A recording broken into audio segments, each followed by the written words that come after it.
Hello guys, thanks for tuning in. My name is Trace Yoakum with Yoakum's Gun Locker.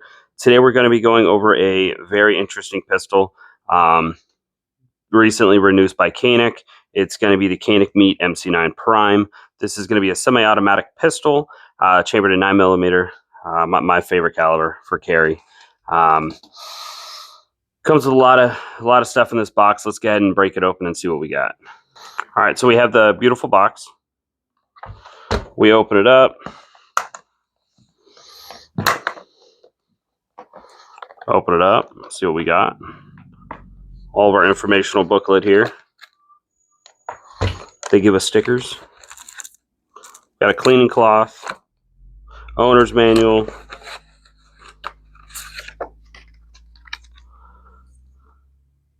some pamphlets here, diagram. I always have to Google the schematics. There they are right there. They provide them to you. Canik toolbox and contents. A little screw guns in there. I'd love that. We got this. Assembly. This thing does not want to stay open, huh? Owner's manual. We have color pictures. How fancy. Cleaning cloth. Our actual pistol. Holster. A little flimsy. Alright, so we have our Canik. This firearm is clear. I triple checked it. We're good to go. Nothing in the chamber, nothing in the mag. Right off rip, I notice a lot of features. So many features.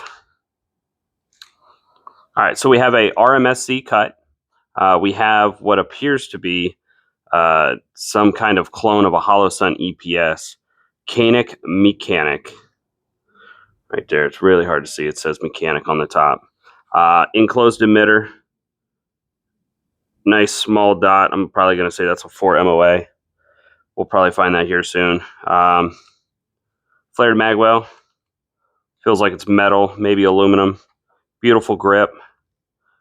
Beautiful cuts on it. Really hard to see, but right here it says Prime. We'll get some close-ups of this later on. Blacked out rear sights. I'm a big fan of. The high-vis front sight. Able to co-witness that. RMSC direct mount. Beautiful cuts. Gas pedals are etched in there so you can actually feel them. When your fingers are where they're supposed to be, you can actually feel where they're supposed to go. That's a beautiful pistol. So the barrel length on this is going to be 3.64 inches. Overall length of the entire slide is going to be 6.73 inches. The weight is 23 ounces. I actually have a scale here. I am going to scale it and see what it's at.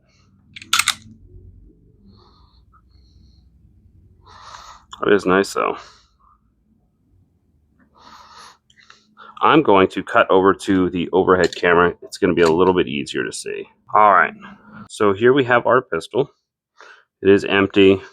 Since we did a cut, let's go ahead and make sure we are clear. We are clear down in there. Nothing in the chamber, nothing in the mag. We're good to go. But I wanted to show off some of the cuts on this thing. Oversized gas pedal, flared magwell. Looks like it is removable if you don't need the magwell there.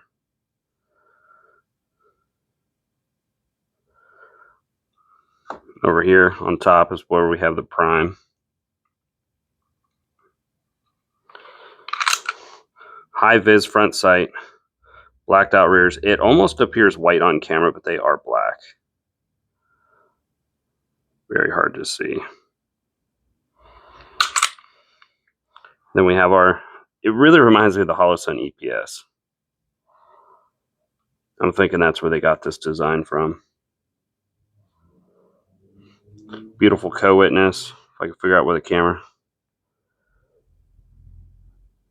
Co-witness there. Direct mount RMSC. Wow, this thing just feels great. Ooh, very light trigger.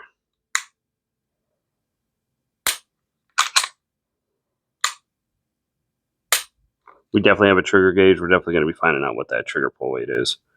I'm going to guess it's probably about 4 pounds. All right, we do have a trigger gauge here. We're actually going to see what this is. My prediction is about 4 pounds. Let's see what it feels like. Because we did cut, we are going to recheck that this is empty. Chamber is empty. I can visually see it. I can feel that it's empty. There is no magazine in here. No matter how many times you put down a firearm and pick it back up, always just double check. Too many accidents happen, especially while cleaning firearms. Oh, well, there's no mag in it, but it still went bang. Well, how hard is it to just open it, look, feel, we're good to go. I pull this trigger, nothing bad's going to happen. But what we are going to do is we are going to test the trigger weight. Clear it. I'll put it on this stand. Hopefully it makes it a little bit easier for me. I'm gonna ready it. Put it on there. Pull it straight back. 413. And don't just take the first number. Could have been something I did wrong. Could have been whatever the case is. But we want to get multiple numbers here. 314. That's what I was feeling about a 4 pound trigger.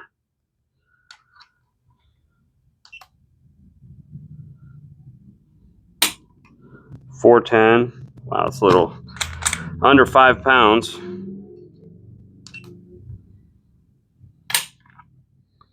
314. I'm gonna say they're calling this a 4 pound trigger. Oh, did it wrong. Let's try it again.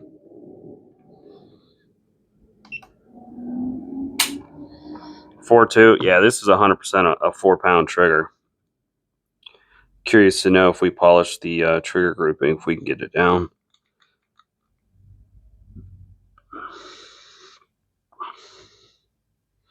It just has a great feel. You know exactly where your hands are supposed to go. And I was reading, these are tritium sights. They call them night vision. F-I-S-I-O-N. Vision. Night vision tritium sights. Yeah, I love that high vis. Especially if your optic ever goes out, your batteries go dead, you rely on your old backups there.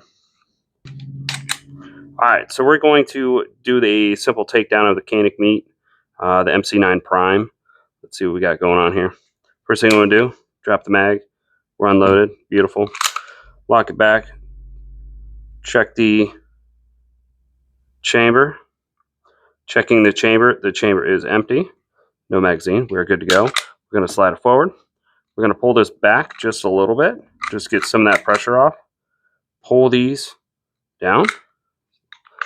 We see that it goes forward. All we have to do now is pull the trigger. Whole slide will come forward. And it'll pop straight up. Just like that. Looks very similar to the other Caniks. I wonder if this is the same trigger as the Canik TTI. It feels like it. I don't think it's the same colors though.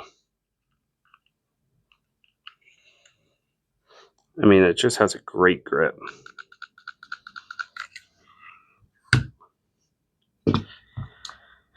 Our slide.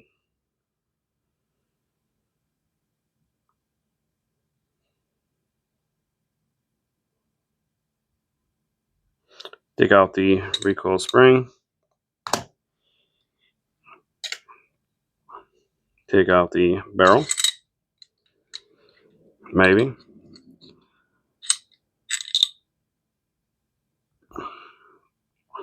I'm really interested to see how well the 3 ports on this barrel help with the recoil. Because as the explosion goes forward, your firearm usually goes up due to the kick. But with gases coming up, it should equalize that a little bit. I'm really interested to see how the recoil is on this. And we have our strip slide. Striker fired. Oh, that's from the factory.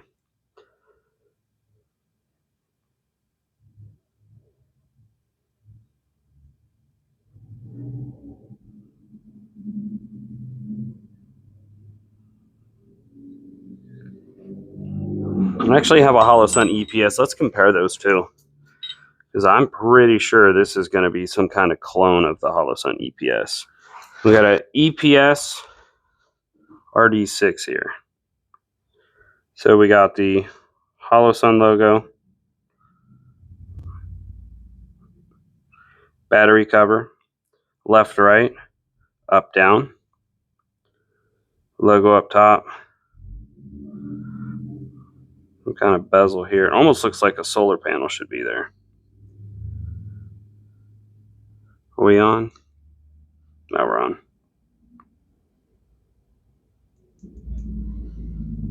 Brightness up, brightness down, push both of them at the same time. And now we're off. But look at the comparison.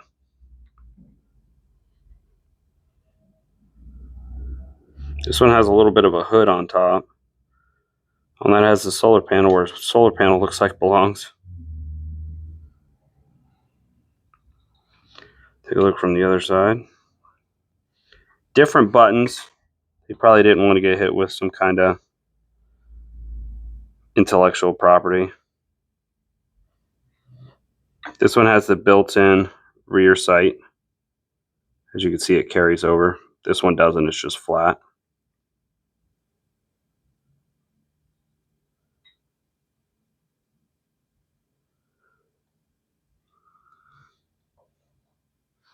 I think this is going to be the mechanic's going to be probably a 2 MOA. I do believe this one's a 6 MOA. Oh, that might be a 4 MOA. Yeah, pretty cool. Let's take it out to the range and see what it does. All right, guys. Canik Mete MC9 Prime here. We got 2 magazines filled. 17 rounds each. It is really bright out here. I don't know what you can see and what you can't see. We're going to be using Blazer Brass CCI 5200, 115 grain full metal jackets. Great range ammo. I love this stuff for the range. It's my first time shooting it, so let's see how it goes. I am at 10 yards.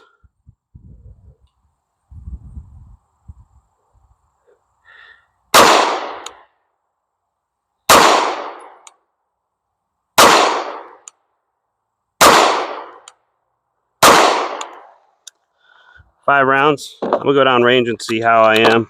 I did not zero this.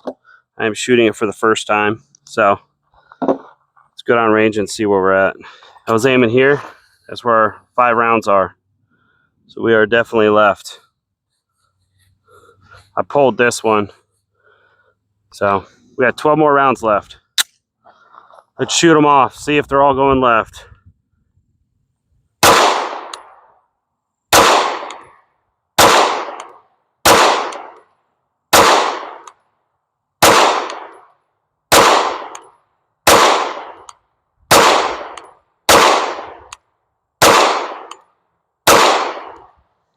Slide lock back to the rear.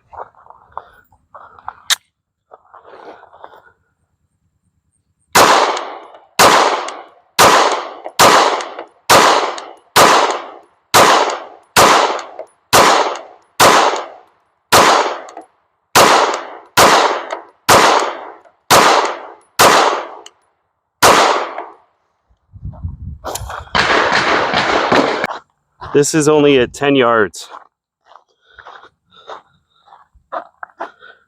Besides it being a horrible grouping, every one of those is left. All right, my name is Trace Yoakum. This is Jess Butterworth at Area 301. He's got a gun range out here in Louisville. We have a 100-yard rifle range. Was this 50, 25? 25 yards. 25-yard pistol range. He's got steel, he's got targets, he got all kinds of fun stuff out here. I will post a link so you can go check it out. But what did you think of the Canik Mete Prime? Well, Trace, thanks for having me out today to review this gun. I like the Canik has a good reputation for a decent pistol at a decent price. We shot about, what, 100 rounds to this already? Oh yeah, 100 rounds. It's not a lot. I did zero it. I really like the grip on it. Yeah, you can get a good purchase on the gun. You can get a really nice high grip on it, and it's cut inside here, and the stipling's, I think, perfect. It's not too rough, it's not too soft. It's got adjustable back straps on it. It comes with a beveled magazine well. I'm not a magazine well guy, but I probably wouldn't have put this on, but if you're not a magazine well guy, this is removable. it is removable, but I would leave it on. Yeah. I really like it. I like it. This is a micro compact gun. It's a 3.6 barrel, but it's also a 17 round magazine, so it just sticks out just a hair there. I like the magazine button. It's perfect for me as being a left-handed person. I can reach it. I know it's interchangeable. You can swap it over if you like. I'm right-handed. You're wrong-handed. I'm wrong-handed. Magwell. So you can remove the magwell. Yes, it does come off. It's really. You don't like magwells. I just never used it. Well, back in my day when I started shooting, only body that had a magwell was the IPSC IDPA guys, the alphabet people, and they had these massive ones, and they're just like, no, we're not just doing that. I just didn't really use them. But you would use this magwell. Well, I would use this magwell. I love the magwell. It goes in smooth. It's not excessively large or out of whack or anything like that. It has adjustable magazine, or adjustable back straps on it, and I really like the takedown lever on it. It's got a lot of meat there. You can grab it to take down the gun. We were talking about the slide serrations. I think they're really good on the back. Everybody, the front and back. Everybody has to have the front ones. I'm not really into that at all. Trigger is really good. It's a little light for me. It's about 4.5 pounds. Yep. It's a little light for me, but I can get used to it. I like a little bit heavier trigger, but it's smooth. And what I really like about it is a nice positive reset on the gun. It clicks. I mean, it's out there. I mean, you can hear it, and you can definitely feel it. Almost looks like, and it feels like an Apex trigger, an M&P. Yep. It's what it feels like to me. I think it's the same trigger as the Canik TTI Combat, but okay. I've looked and looked. I keep saying no, it's not, but I'd love to get a side by side and compare the Sure. Sights. I love the high visibility trace nose. I like a really high visibility front sight. This one's just orange, which I like, and it's tritium. I like a U-notch blacked out rear. This is serrated as well, so they put some money in that. Also, these are tritium rears, but they're not that sticking out, so they're kind of black, which I really like. You don't need a really big rear sight. In my opinion, you don't need any night sights on the rear at all. Also, this is a direct mount. This is Canik's new optic. This is new, right? Yeah. First time I shot that, I like it. I zeroed it, zero issues with it, but it does fit the Holosun EPS carry, which I'm a Holosun guy, so it's got the RMSC footprint, correct? Yes. Okay. You can also put a flashlight on it. It's got a double undercut here for the knuckle, and the one underneath here, that's a single, and that's the second one. That's called the double undercut.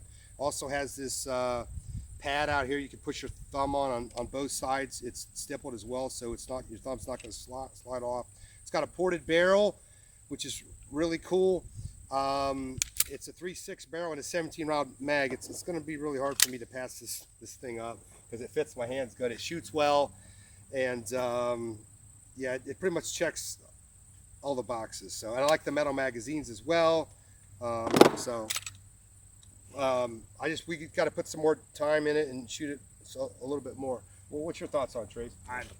I mean, I went over a lot of it already, but the high vis front sight with the black rear sights, even though out here it does look black, when I was in the shop, they almost appeared white. Okay. So I don't know if it understood, hey, I'm in low light, so now the tritium's working. Okay. But the undercut is great. For somebody, well, my hand fits it perfectly right here, but somebody who has bigger hands, they're going to want to remove that magwell. Sure.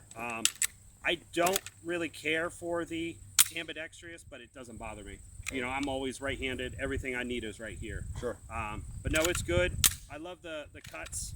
I did notice a difference, though, between shooting this and, let's say, a Shield X or a, I shoot the 365 views.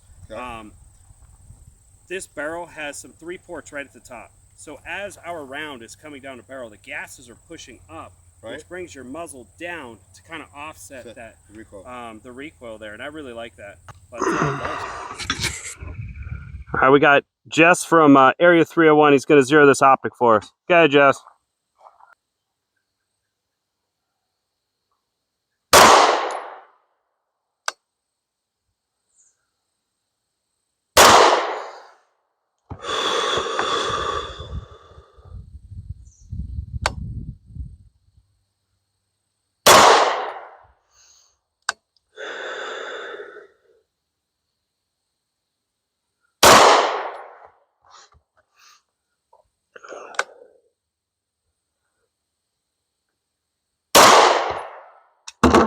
How'd it feel?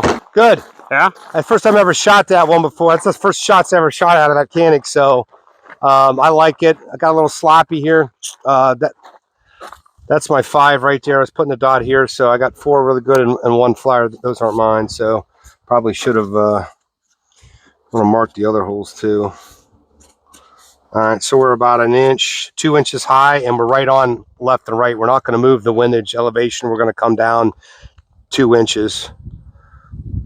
It's about 8 clicks. I don't know. I'm not familiar with this optic at all. It's not a hollow sun, so It felt like a hollow sun EPS, though, don't it? it does, and it looks like one, but it's not. So I don't know what it is. I don't know why we got to reinvent the wheel. Why can't we just use a hollow sun optic on it? All right, you got 7 yards. This is the Canik Mete Prime. Going to try it out here with its own red dot. What's the MOA on this? You know, 4. 4 MOA dot.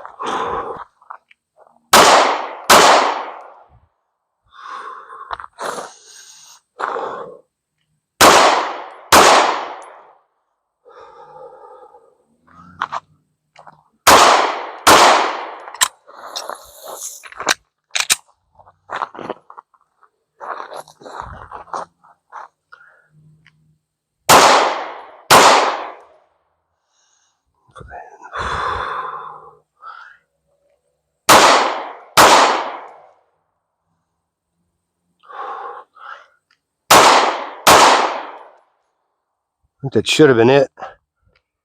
Yep. Slide didn't stay back. Don't know if it was my hand or not. So let's go check it out. It always never locks back on the wrong-handed. That's true. There's my 3 times, Ooh. 2 rounds each. The center, and then I would put 6 rounds in the brain box. That's 7 yards. So I don't know if that's on me or on the target, your camera. Both. Is it? Mm-hmm. Okay, cool.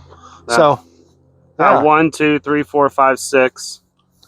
And we got this grouping here looks good.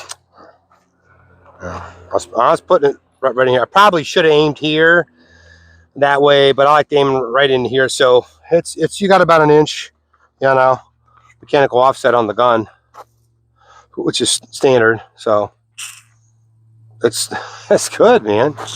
All right, let's shoot some steel.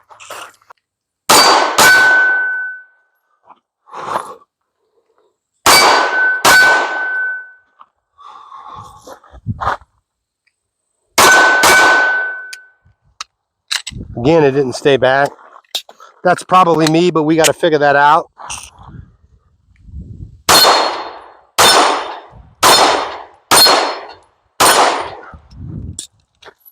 I'd say she's on.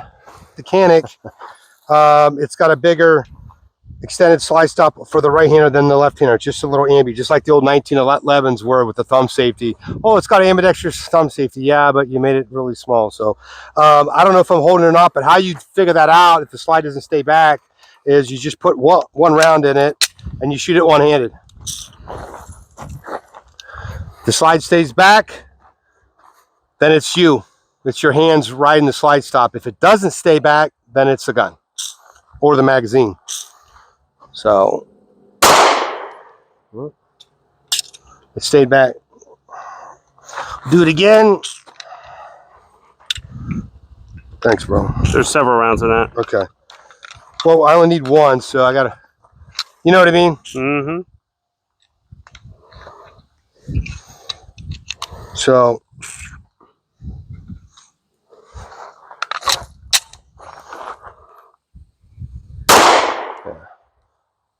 mag's working just fine.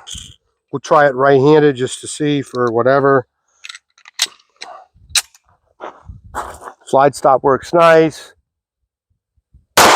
And it holds back. So let's try the two-handed then, right? We'll just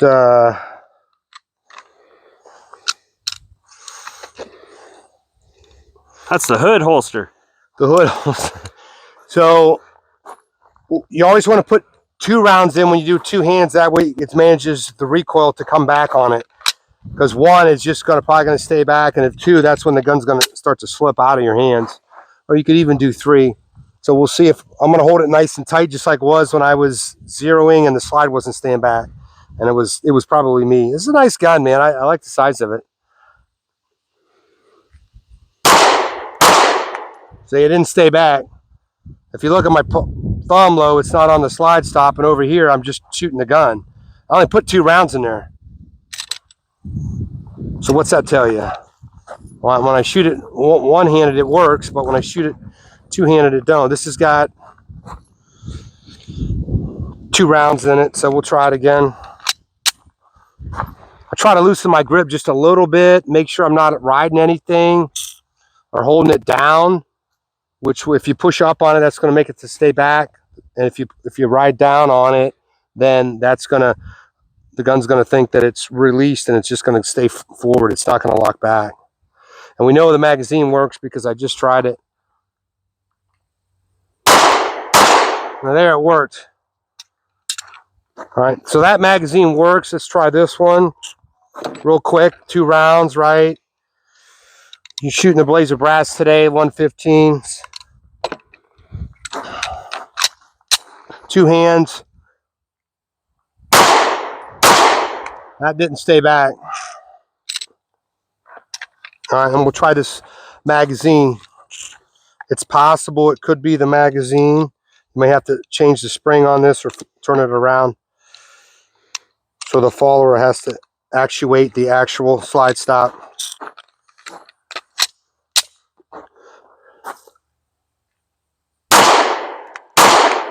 It didn't stay back either. All right, we'll try this one. That magazine's on the ground. We'll try it one-handed.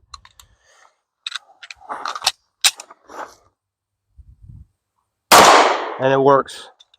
Try it again. Don't need a lot of ammo to do the testing, just a few rounds. Do it right-handed.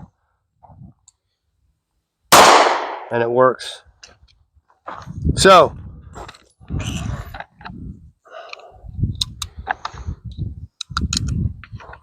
this is a new gun. I don't know how many rounds we got through this today. Is today your first day of shooting this? Yep. All right. So, there it stayed back. So, it's just something we got to just keep trying, you know. Keep shooting it to see, and we're safe and clear. You're at 78 rounds right now. 78 rounds. Yeah. Guns usually probably broken around 100. Sometimes get really broken into about 200.